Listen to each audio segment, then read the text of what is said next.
এই মুহূর্তে বক্তব্য রাখছেন গণ অধিকার পরিষদের সভাপতি নুরুল হক নূর। আমরা যুক্ত হচ্ছি তার বক্তব্যে। কাছে রাজনৈতিক দলসমূহের প্রতি আমরা আহ্বান জানাবো। আমরা যতদূর জানি, দল হিসেবে আওয়ামী লীগের বিচারের জন্য আদালতে আবেদন করা হয়েছে। রাজনৈতিক দলসমূহ আগামী নির্বাচন সামনে থাকলেও ফ্যাসিবাদ নির্মূলের প্রশ্নে তারা ঐক্যবদ্ধভাবে আওয়াজ তুলবে এবং আদালত যেমনিভাবে বিভিন্ন ধরনের ভয়, ভীতি, চাপ এবং প্রতিকূল পরিস্থিতি উপেক্ষা করেও তারা একটি সাহসী এবং যুগান্তকারী রায় দিয়েছে, আগামীতেও আমরা এই ফ্যাসিবাদ নির্মূল করার ক্ষেত্রে দল হিসেবে আওয়ামী লীগ, তার প্রধান সহযোগী জাতীয় পার্টি সহ অন্যান্য ফ্যাসিবাদের দোসরদের বিরুদ্ধেও আমরা একটা দৃষ্টান্তমূলক এবং জন আকাঙ্ক্ষার রায় আমরা পাবো বলে আমরা প্রত্যাশা করছি। একই সাথে আমরা বলতে চাই, শেখ হাসিনা এবং আসাদুজ্জামান খান কামাল দুইজনের ফাঁসির রায় হয়েছে।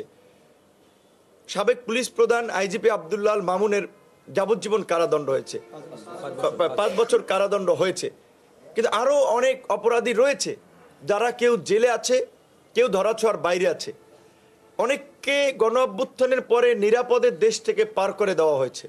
আমরা চাই সকল অপরাধীদেরকে দেশে ফিরিয়ে এনে বিচারের মুখোমুখি করা হোক এবং শেখ হাসিনার রায় কার্যকর করার জন্য ভারতের সাথে আলাপ আলোচনা দেন দরবারের মাধ্যমে শেখ হাসিনা সহ ভারতে পালিয়ে থাকা এই গণহত্যার জড়িত এবং গণহত্যার দোসরদেরকে ফিরিয়ে এনে বিচারের মুখোমুখি করা হোক।